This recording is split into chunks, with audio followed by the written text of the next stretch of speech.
अगर हम ही होते तो मैं नहीं मर जाती उसके लिए, मैं मर जाती, मेरे बेटे थोड़ी जाता मेरे बेटा। अगर मैं उधर मौजूद हूँ तो मैं कैसे मरने देती हूँ उसको, ये बताओ ना बेटा। हमें तो पता ही नहीं था ना। हमें तो पता ही नहीं चला बेटा बिल्कुल। भाई देखो आंटी, नमस्कार साथियों, संपूर्ण भारत न्यूज़ देख रहे हैं।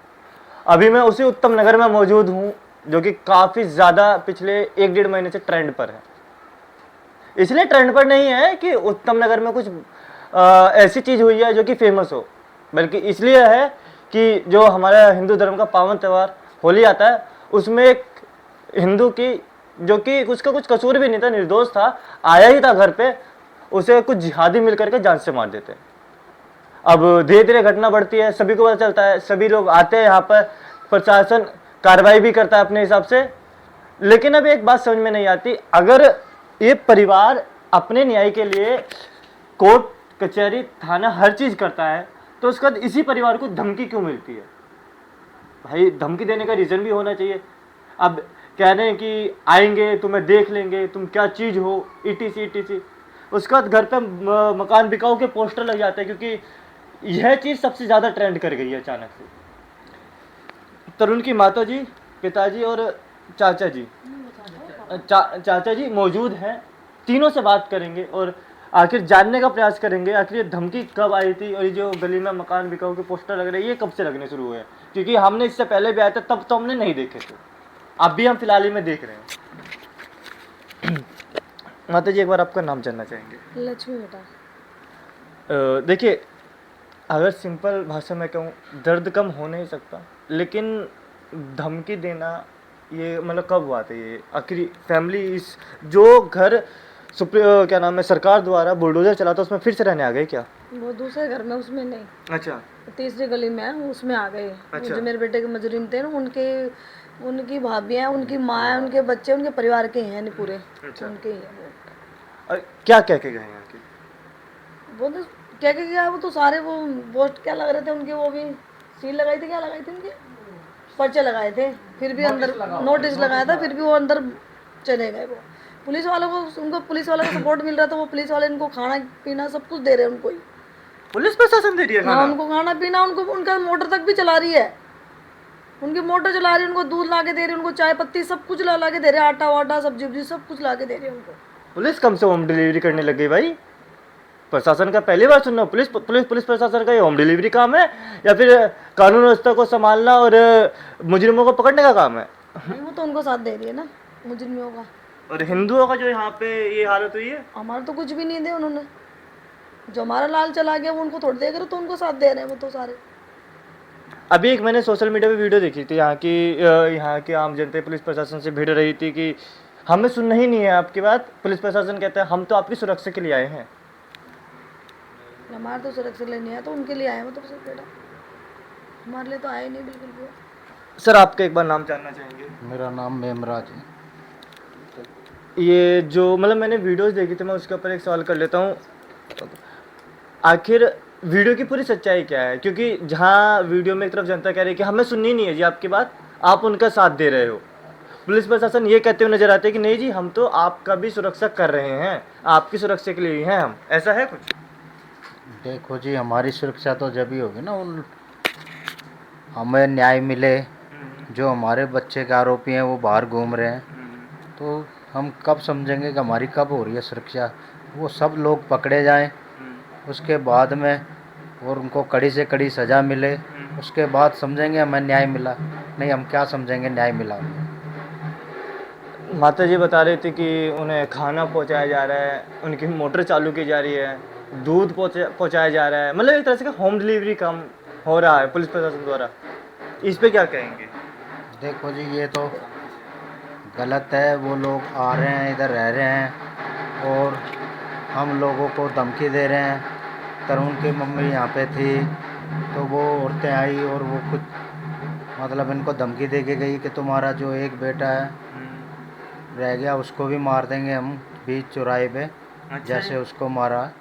तो इस तरीके से हम सब लोग डरे हुए हैं और हम यहाँ से सोच रहे हैं कि बेच के मकान और कहीं दूसरी जगह चले जाएं। सर एक बात बताइए, ये धमकी वाली बात आप जैसे बता रहे हैं ये कब की है, किस दिन की? ये 13 तारीख की है। और 9 तारीख को वो बाबू खान आया था अच्छा। और वो अपने घर में से ताला तोड़ के वो सामान वामान लेके गए हैं। उसके बाद में 9 तारीख को बाबू खान आया, 13 तारीख को उसके परिवार की औरतें, पहले तो रहती थी 4 औरतें इसमें, और उस दिन आई थी 8 औरतें। तो वो सब हम मतलब तरुण की मम्मी को, हम तो थे नहीं घर पे, इनको धमकी दे के गई है वो कि जैसे एक बच्चा उसको दूसरे को भी हम मारेंगे आप तुम्हारे को, नहीं तो तुम्हारा केस वापस ले लो। अच्छा, आपने कहा 8 जने, 8 से 10, हाँ 8 से 10, 4 पहले से थे, बाकी के 4 कौन थे, कुछ पता है? अब ये तो देखो, वो कभी यहाँ पे सूट सलवार में रहती थी, वो कभी बुर्का पहनती नहीं थी, लेकिन वो उस दिन तो सारा कुछ पैक करके आई है बुर्का लगा के, सिर्फ उनकी आंखें दिख रही थी हमें, बाकी कुछ पता नहीं चल रहा ये कौन है कौन नहीं है। अच्छा अंकल जी, अगर जब मैं आपसे इसी में ही हट के पूछूं, क्या बुरखे में जरूरी है महिलाएं ही हो? आंखें दिखना इसका मतलब तो एक कहावत है कि ना जाने कौन है बुरखे में, तो कोई भी छुपा हो सकता है। कोई आपको लगता है कि केवल औरतें ही होंगी बुरखे में, जो बाकी के 4 हैं? अब ये तो देखो हमें पता नहीं है कौन थी कौन नहीं थी, देखा नहीं हमने पूरी तरीके से। आदमी भी हो सकते हैं, कोई बुरके में क्या पहचानेगा आदमी, लेकिन वो धमकी देने के बाद से हम सब लोग डरे हुए हैं, और हम हमारा मकान यहाँ से, हम ही नहीं सभी लोगों ने यहाँ पे पोस्टर लगा रखे हैं घर के बाहर कि हम लोग सब यहाँ से मकान बेच के निकल जाएंगे, चले जाएंगे यहाँ से।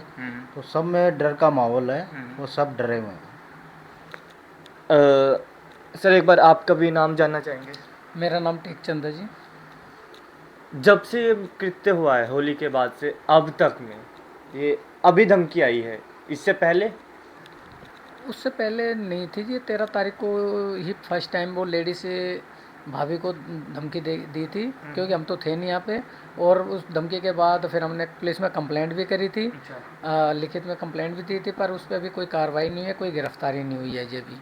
और उनके परिवार की और औरतें भी आके रहने लग गई है, तो इसलिए लोगों में दहशत का माहौल है और लोग डरे हुए हैं, और इसलिए यहाँ से प्लान करने को मजबूर हैं जी। अच्छा अंकल जी, मैं आपसे जो थोड़ा सा इस तरीके से सवाल पूछूं कि छोटी सी संख्या बड़ी संख्या में भारी पड़ जाना, मतलब चंद मुसलमान के आने से यहाँ पे हिंदू मकान बिकाऊ तक के पोस्टर लगा रहे हैं, ये किसकी लापरवाही हो सकती है? ये देखो जी, हम तो अपने बच्चों को पढ़ाते लिखाते अच्छी शिक्षा देते हैं, पर ये अपने बच्चों को मार काट और लड़ाई झगड़े ही सिखाते हैं, क्योंकि ये इन्होंने फर्स्ट टाइम लड़ाई झगड़ा नहीं करा है। इससे पहले भी ये 9-10 सालों से लोगों से लड़ते झगड़ते ही है, और इन्हों पे कई थाने तक भी कंप्लेंटें पहुँचे, FIR वगैरह भी हुई है, और जेल तक भी गए हैं, और इनके ऊपर मर्डर के केस तक भी है जी। तो ये तो आदतन अपराधी है जी। तो इसलिए इनसे हमें डर लगता है, इसलिए हम यहाँ से निकलना चाहते हैं, क्योंकि हम नहीं चाहते कि हमारे और बच्चों को भी निशाना बनाया जाए। डर का माहौल है। एक ही घर में नहीं, तमाम घरों में हिंदुओं के मकान बिकाऊ के पोस्टर लगे हैं। ये उसी दिन से लगे थे जब आपको धमकी मिली थी, उसके मतलब उसके बाद से? नहीं, ये कल परसों से ही लगे। हमने अभी कल लगाया, कईयों ने परसों से ही लगा दिए थे। अच्छा। रात से, क्योंकि ये जब एक तो उन्होंने कोई कार्रवाई नहीं करी, और उसके बाद और फैमिली आके रहने लग गई, तब से लोगों में ज़्यादा डर हो गया है। अच्छा। कि भाई ये धमकी भी दे रहे हैं और इनकी फैमिली आती जा रही है, तो आगे जब अभी तो पुलिस का पहरा है, जब पुलिस का पहरा नहीं रहेगा जब क्या होगा। तो इसलिए अभी यहाँ से निकलने में ही भलाई है, इसलिए लोग सब यहाँ से पलायन करने को मजबूर है। वही कहावत आ गई कि एक क्षेत्र में मुस्लिम 100 हिंदुओं के बीच सुरक्षित हो सकता है, लेकिन एक मुस्लिम के बीच में 100 हिंदू सुरक्षित नहीं हो सकता है। ये कुछ सही अब लग रहा है आपको, या फिर आपने क्योंकि कहावत सोशल मीडिया को जो थोड़ा बहुत चलाते हो तो देखा होगा आपने? देखो जी, उस हिसाब से तो सही लग रहा है, क्योंकि जब हम सुरक्षित नहीं है तो हम तो यही सोचेंगे कि ये सच्ची सही कहावत है जी। सर आपसे अगर जो मैं पूछूं, तरुण भाई के लिए कैसे थे विचार में? तरुण के बहुत बढ़िया विचार थे, वो तो खुश मिजाज का लड़का था, और ऐसा बच्चा था कि मतलब सबको हंस के बोलता था, और किसी से कभी लड़ाई झगड़ा उसने नहीं किया। वो अपने जिम का उसको शौक़ था, जिम जाता था, और सिर्फ खाने का उसको शौक़ था, किसी से बोलता नहीं था ज़्यादा, और कभी भी बोलता था तो वो हंस के ही बात करता था किसी से भी। तो उस बच्चे को हमारे को एक तरीके से टारगेट किया इन लोगों ने, तो और इतनी बुरी तरीके से उन्होंने मारा है हमारे बच्चे को। तो और किसी के साथ ऐसा नहीं होना चाहिए, हम तो यही अच्छा, चाह रहे वहाँ पे एक आरोप लगा था, इनकी वीडियोस वायरल हुई थी मुस्लिम समुदाय की, कि तरुण हमारी चाची वगैरह को छेड़ रहा था, वो लाठी डंडे लेके आया था और जिम के अपने बंदे लेके आया था। आखिर इस पे मैं थोड़ा क्लियरिटी चाहूँगा। नहीं नहीं, इसमें देखो- ये है कि वो अकेला ही आया था। वो आप उसमें सीसीटीवी कैमरेज की फुटेज भी है। अगर वो बंदों को लेके आता तो ये बताओ ना कि फिर वो मरता क्यों? हाँ, इतना घायल नहीं होता। घायल क्यों होता, बल्कि इनको घायल करता। अगर वो 8-10 बंदे भी लेके आता तो ये बताओ ना कि रिजल्ट उल्टा हो सकता था। तो इसमें तो कोई सोचने वाली समझने वाली बात ही नहीं है ये। और उसमें आप सीसीटीवी कैमरे की फुटेज भी, उसमें भी वो अकेले ही आते हुए दिख रहा है। अच्छा, और जो आपको पिटाई करते हुए भी देखोगे तो उसमें भी वो अकेला ही दिख रहा है। अगर साथ में और कोई होता तो ऑब्वियसली कि वो उल्टा ही होता, कुछ ना हाँ, कुछ तो उल्टा ही होता। हाँ, तो उसकी जान नहीं जाती। वो छेड़ने की बात कह रही है वो औरत, हाँ। वो उसकी माँ की समान औरत है, हाँ, उसकी 50 साल की एज है, उसको छेड़ेगा क्या वो? वो हमारा बच्चा ऐसा था कि उसके ऊपर तो वैसे मैं कुछ कह नहीं सकता कि कितना सुंदर बच्चा था, क्योंकि वो उसी को छेड़ेगा, वो 50 साल की औरत है, उसकी माँ के समान थी। आंटी जी, लास्ट में आपसे एक बहुत छोटा प्रश्न, क्योंकि आप वहाँ पे उस टाइम पे मौजूद थे, छोटे मेरे को समझाना चाहेंगे आखिर उस टाइम पे हुआ क्या था मेन? ये तो घर के अंदर, अच्छा, घर के अंदर थी। हम सभी घर के अंदर। घर में हम तो सब बंदे होते हैं अंदर, घर के अंदर। अगर हम ही होते तो मैं नहीं मर जाती उसके लिए, मैं मर जाती, मेरे बेटे थोड़ी जाता मेरे बेटे। अगर मैं उधर मौजूद हूँ तो मैं कैसे मरने देती हूँ उसको, ये बताओ ना बेटा। हमें तो पता ही कोई नहीं था ना। हमें तो पता ही नहीं चला बेटा, बिल्कुल। भाई देखो आंटी, अंत में इतना ही कहूँगा यार, क्योंकि जिस हिसाब से हालत हुई है, जिस हिसाब से बातें हो रही है, मेरे पास इस टाइम पर शब्द भी नहीं है कि इसके लिए कुछ कह पाऊँ। और जो तरुण भाई के साथ हुआ है, आरोप प्रत्यारोप हर कोई लगाता है, हर किसी के संविधान ने अधिकार दिया है आरोप प्रत्यारोप लगाने का, परंतु ये बात भी नहीं है कि आरोप प्रत्यारोप आप इस तरीके से लगाए जिसका कोई तथ्य ही ना हो पाए।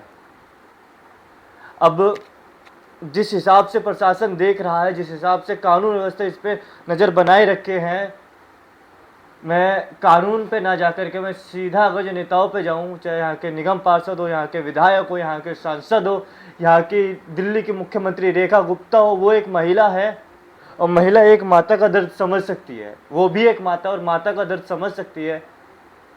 तो क्या ये मान सकते हैं कि हाँ, मुख्यमंत्री द्वारा और सांसद जी द्वारा दूसरे धर्म यानी कि मुस्लिम धर्म के जो व्यक्ति है उनसे रिश्वत ली गई है? क्योंकि अगर इतना समय हो गया, बुलडोजर चल गया, तो अब तक भी तरुण की फैमिली से नाखुश क्यों है? ये यहाँ पे सवाल इसीलिए बनता है क्योंकि कहीं ना कहीं वो जितने भी आरोपी हैं उनमें से कुछ गिरफ्तार हुए हैं, लेकिन कुछ अभी भी खुलेआम बाहर घूम रहे हैं। आखिर उन्हें कब पकड़ा जाएगा, ये हर कोई पूछ रहा है, ये मैं खुद पूछता हूँ आपसे। फिलहाल आप कमेंट बॉक्स के जरिए तरुण भाई के लिए 2 शब्द जरूर लिखिएगा। और इतना ही यार कि अभी भी हिंदुओं जाग जाओ, मुझे ये स्थिति नहीं देखनी है। तो अगर घर के बच्चे बचाने हैं तो अभी भी तुम्हारे पास थोड़ा सा समय है, योद्धाओं का साथ दे दो और जाग जाओ। फिलहाल देखते रहे सपोर्ट वाले उत्तम नगर से। बहुत बहुत धन्यवाद।